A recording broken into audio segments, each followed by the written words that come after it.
பீமன் வலையொலியை தான் முதல் தடவை பார்க்குறீங்கன்னா கண்டிப்பாக சப்ஸ்கிரைப் பண்ணிக்கங்க.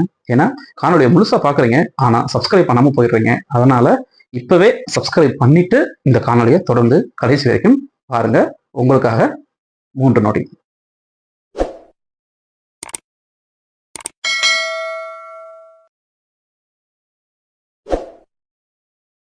சப்ஸ்கிரைப் பண்ணிருப்பீங்கன்னு நினைக்கிறேன். வாங்க வீடியோக்குள்ள போலாம். இவன் கொள்ளை அடிக்கிறான், ஒரு பக்கம் கொள்ளை அடிக்கிறான், கோடி கணக்க பணத்தை குவிக்கிறான் ஒரு பக்கம். அதை தாண்டி ஒரு பேராபத்து இருக்கு. இந்த நிலத்தோட வளங்கள் சூறையாடப்படுது. அன்பான மக்களை இன்னைக்கு சிந்திச்சு பாருங்க.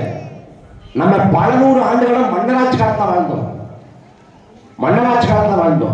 300 ஆண்டுகளும் வெள்ளக்கார ஆட்சி காலத்துல வாழ்ந்தோம். அந்த வெள்ளக்கார ஆட்சி காலத்தையும் மன்னராட்சி காலத்தையும் நடக்காத கொடுமையெல்லாம் மக்களாட்சி காலத்துல கடந்த 60 ஆண்டு காலத்தில் நடக்குது.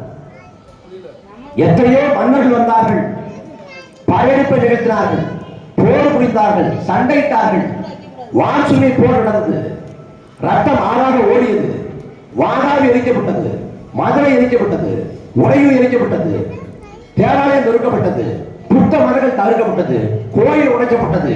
இப்படி 2000 ஆண்டுகால தமிழ் சமூகத்தின் வரலாற்றில் எத்தனை வன்முறை நிகழ்ந்திட்ட போதும், எத்தனை போர் செய்திட்ட போதும், எந்த ஒரு இயற்கை வளத்தின் மீதும் எந்த ஒரு மன்னனும் கை வைக்கல. அவன் பாதுகாப்பு இருந்தான். எந்த ஒரு மன்னனும் மலையை தகர்த்து கண்ணீர் வளங்களாக ஏற்றி கொண்டு போகல. ஆற்றுல மண்ணை கொள்ளடிச்சு யாரு வீடு கட்டல, ஏன் குளத்தை அனுமதிக்கல. இப்படி பல காலகட்டத்தில் பாதுகாத்து வைக்கப்பட்ட இயற்கையின் பெட்டகமான இந்த கனிம வளங்கள், இந்த மண்ணின் வளங்கள் 50 ஆண்டுகள் 60 ஆண்டுகள் திராவிட ஆட்சி காலத்தில் சூறையாடப்பட்டுக் கொண்டிருக்கிறது. நமக்கான உரிமை நமக்கு இல்லைன்னா போச்சு. காவிரியில தண்ணி கட்டு போராடுறோம்.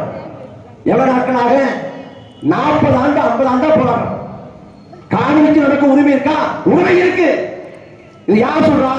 உலக ஒப்பந்த விதிகள் சொல்லுது, உலக நதிநீர் பங்கீட்டு விதி சொல்லுது. ஒரு ஆறு தொடர்ந்து வாழ்றவங்க அந்த ஆறு முடிவெடுத்தவங்களுக்கு தான் ஆற்று மீது அதிகப்படியா உரிமைன்னு சொல்லுது. டாமியூப்னு ஒரு நதி இருக்கு, 10 நாடுகளே ஓடுது உலகத்துல. உலகத்தில் மிக நீளமான நதி நைல் நதி, அது 10 நாடுகள் கடந்து ஓடுது. ஒரு நாட்டில இன்னொரு நாட்டுக்கு போறப்ப யாரும் அணை கட்டி தடுக்கல. ஆனா கர்நாடகா காவிரியை தமிழ்நாட்டு போட மாட்டேங்கிறாங்க. மன்னராட்சி காலத்துல ராணி மங்கம்மா தஞ்சாவூர் ஆண்டப்ப காவிரி தண்ணியை விடமாட்டேன்னு அணை கட்டினப்ப அணையை தடுத்து தண்ணி கொண்டு வந்தார் ராணி மங்கம்மா. செய்தி இருக்குது. ஆனா மக்களாட்சி காலத்துல காவிரி தண்ணியை பெற முடியல. தஞ்சாவூர், திருவாரூர், நாகப்பட்டினம் 3 மாவட்டங்கள் முழுமையாக காவிரி தண்ணி நம்பி நிற்குது. ஆனா காவிரியில தண்ணி தர முடியாது, தொடர்ச்சியா பார்க்கிறார் கர்நாடகா. காவிரி நடுவமன்றம் சொன்னாலும் சரி, இடைக்கால தீர்ப்பு கொடுத்தாலும் சரி, இறுதி தீர்ப்பு கொடுத்தாலும் சரி, உச்ச நீதிமன்றம் உத்தரவிட்டாலும் சரி, ஒரு சொட்டு தண்ணீர் கூட தர முடியாது. மறுப்பது கர்நாடகா. நான் தண்ணி கட்டி தமிழ்நாட்டில் போராட்டம் நடத்தினா கர்நாடகாவில் இனக்கிழமை வெடிக்கும்.